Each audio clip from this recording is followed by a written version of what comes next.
Hey sis, are you there? I heard something was going on with you, but I'm glad that everything seems to have settled down now. I always knew that you were so nice, but I can't believe that you put yourself through all of that just for me. You really are too kind. Do you know that? Tracy, I really wasn't doing what I did for your sake, you know. I broke off my engagement with my fiancé because I caught you two having an affair with each other.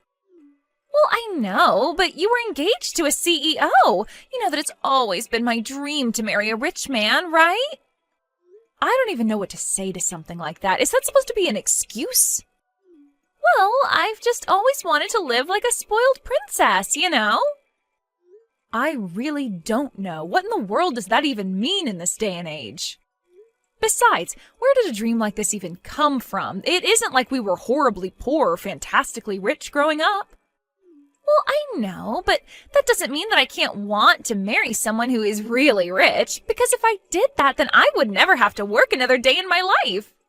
And now I found that man after all this time. It really is like a real-life Cinderella story, isn't it? I don't remember the scene in Cinderella where one of the ugly sisters steals her prince away. Are you sure we were watching the same movie growing up?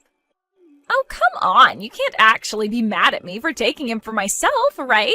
Don't you know that all's fair in love and war? You just gotta get over this. You think this is something someone can just get over?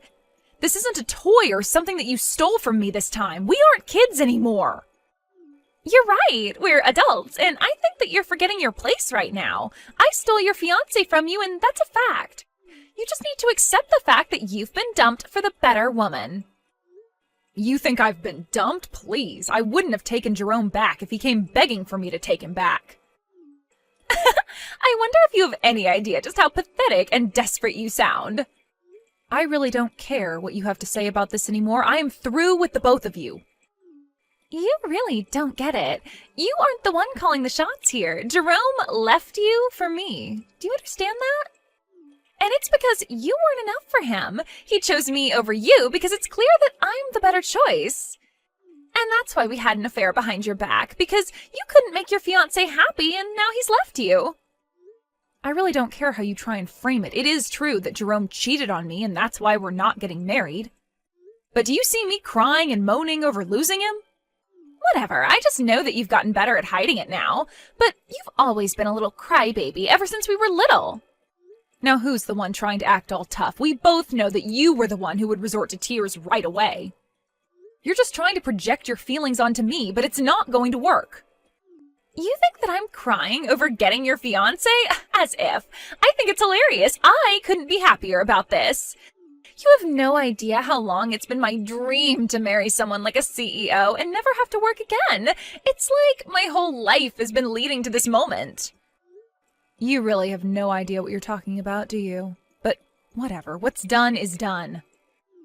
Oh, come on! You can't just be taking it that easy. Can't you send me a message in all caps or shout at me over the phone or something at least? I'm not going to do that, but you should know that Jerome is not a CEO. What in the world are you talking about? Of course he's a CEO. He's the boss of the company that you work for, isn't that right? Actually, we have joint management of the company, if you must know. Hold on a second. What is that supposed to mean? How can you both manage the company? Well, I actually started the company with my startup capital. Jerome just snuck his way up the ranks using connections of his. The company is, however, all mine. This doesn't make any sense to me at all. What in the world are you talking about? I mean that when we first met while working for different companies, I had just established mine, and as it grew, Jerome showed interest in helping out. Then we started to talk about getting married. After I got pregnant, the board insisted that I have a co-manager in case anything happened to me, and they selected Jerome. So then, you two had the same job at the same time, but the company was really yours? But then, I don't get it. Are you telling me that you're also the CEO of a company? I would say I'm more CEO than Jerome. After all, it was my money that began the company. And I'd double check about Jerome still being a CEO since he would have been fired by now. Fired? What do you mean by that? I mean that once the board found out that Jerome was cheating on me, they asked him to step down and began a full investigation into him. It turns out that he was using company money to take you out for meals and on dates. So the board had more than enough evidence to fire Jerome right then and there. In fact, I believe all of this happened last week. Last week? Are you sure? He hasn't told me anything about any of this. Well, you might want to go and try talking to him about some of this in that case. But then, doesn't this mean that Jerome isn't even a CEO and that I won't actually be marrying a really rich guy? That's what you're worried about? I tell you that Jerome was embezzling from the company, something he could go to jail for, and that's all you care about? You're just lucky the board already agreed not to press charges as long as Jerome pays the money back. Of course, we are prepared to press charges if that doesn't happen. But I was supposed to live life like a princess. I thought I had stolen your man away from you with my charm and good looks. But now you're telling me that the man I stole from you doesn't even have a job? Yeah, and I don't imagine he has much in the way of savings, given how lavishly Jerome likes to live. But why didn't you say anything about this to me sooner? You should have warned me about him. Ugh, I never want to talk to you again. Are you really saying that to me? Oh, that message isn't showing up as read. Well, okay then. Have a nice life, sis.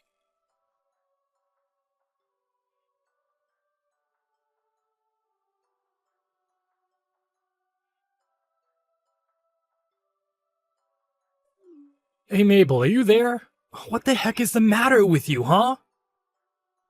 Why the heck did you have to go and tell your sister that I wasn't the CEO of our company anymore, huh? First of all, it isn't our company. It's always been my company. Second of all, don't be upset just because I told my sister the truth. Not only about your job, but also all about how you were fired. After all, it's not like I ever promised that I wouldn't tell her. You little... Don't you realize what you've done? Now she doesn't want to marry me anymore. You've messed up my whole life with this. Oh, so you mean you've managed to fumble marrying 2 women now? You've really got to work on that, Jerome. You would like to think so, wouldn't you? But it shows what you know. And just what is that even supposed to mean, huh? I mean that I wanted to see how you would react. The truth is that I talked to your sister and smoothed things out. So we're still going to be getting married.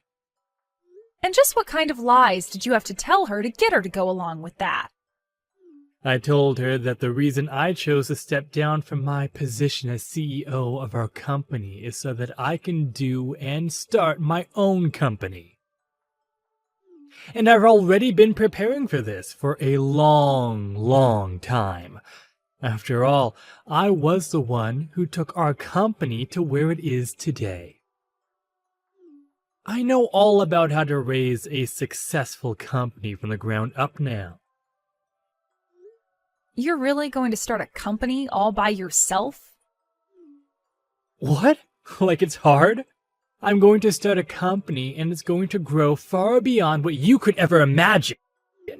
I'll dominate the industry and become untouchable. Well, you might know how to found a company, but that doesn't mean that you're any good as a manager. And I don't think you've ever shown any promise there anyways.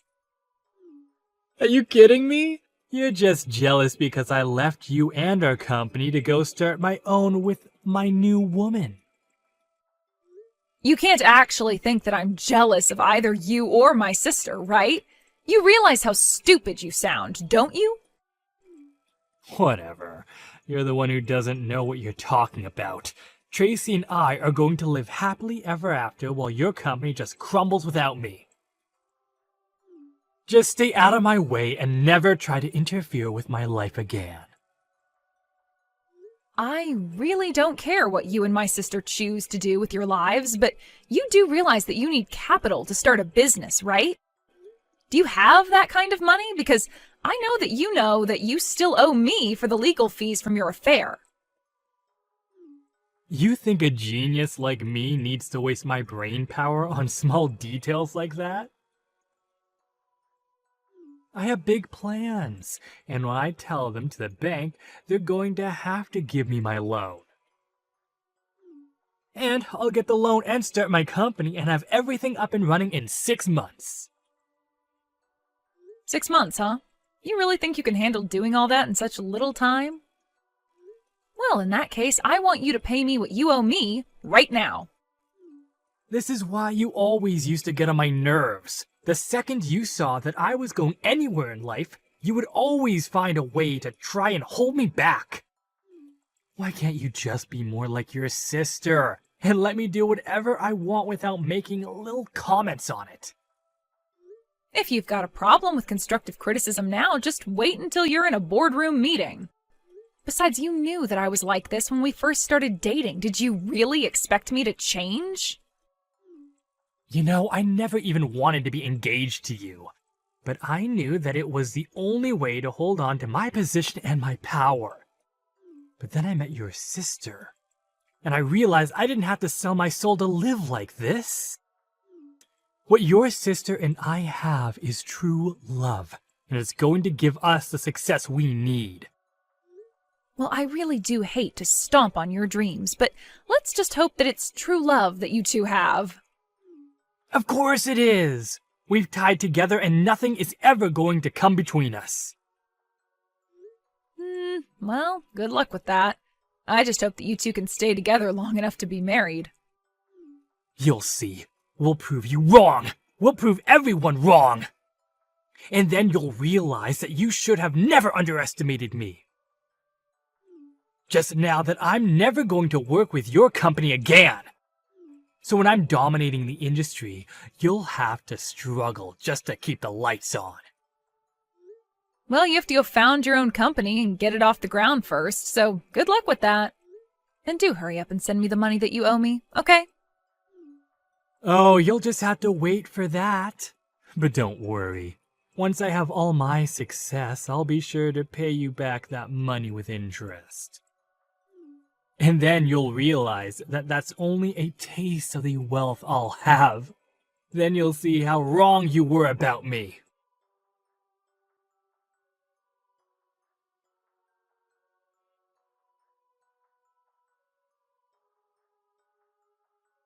Hey there, Mabel. I just thought you should know Jerome and I moved in together.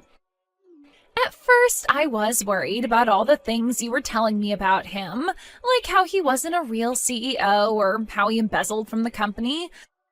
But then he finally started his own company. And now we've moved into an amazing condo, and we're the happiest that we've ever been. It's amazing. You moved into a condo together with Jerome? Because I haven't even heard anything about him creating a new company. Well, I suppose that's probably because Jerome just runs in different circles from you, doesn't he? This is where we're going to move into. He told me that he already paid for the condo and that they're just getting it ready for us. Oh, wait a second. I think I recognize that view. Isn't that Mammoth Towers? You mean even you've heard of this amazing luxury condo building? Yeah, I have, actually. Do you know what room you're going to be living in? And just why would I share that with you? Don't tell me that you're going to try to break in and try to steal Jerome away from me.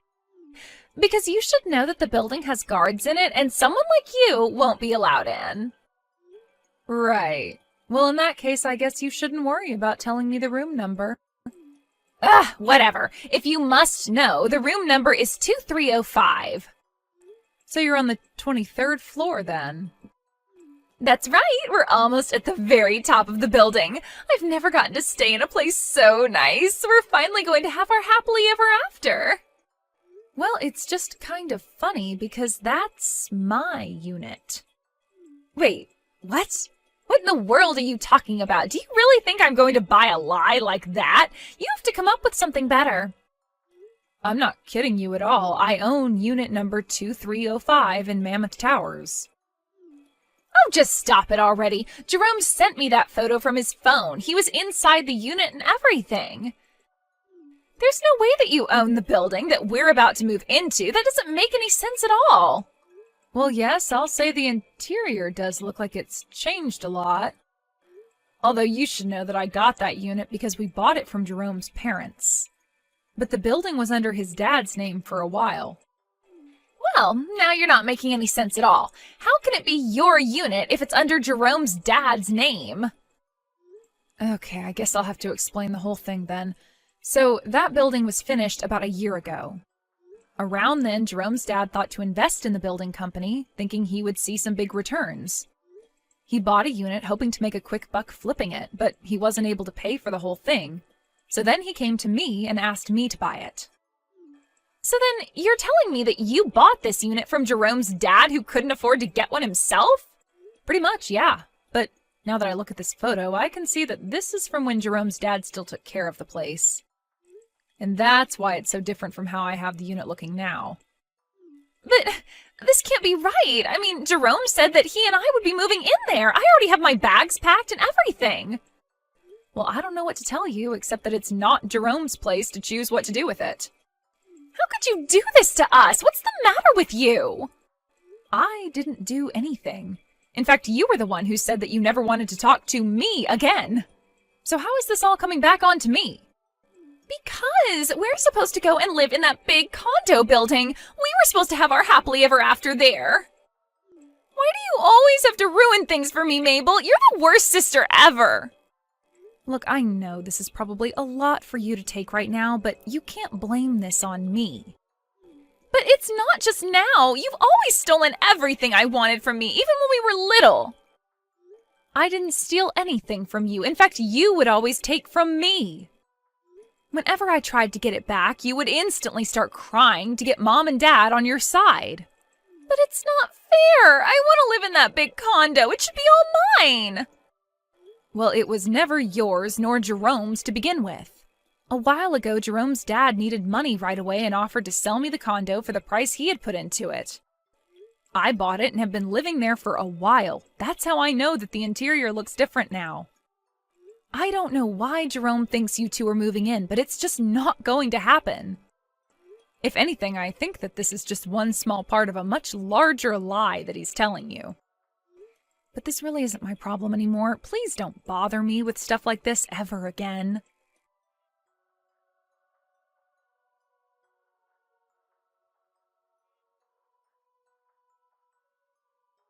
It turns out that when it was time to move, Jerome ended up taking my sister to go and move in with his parents.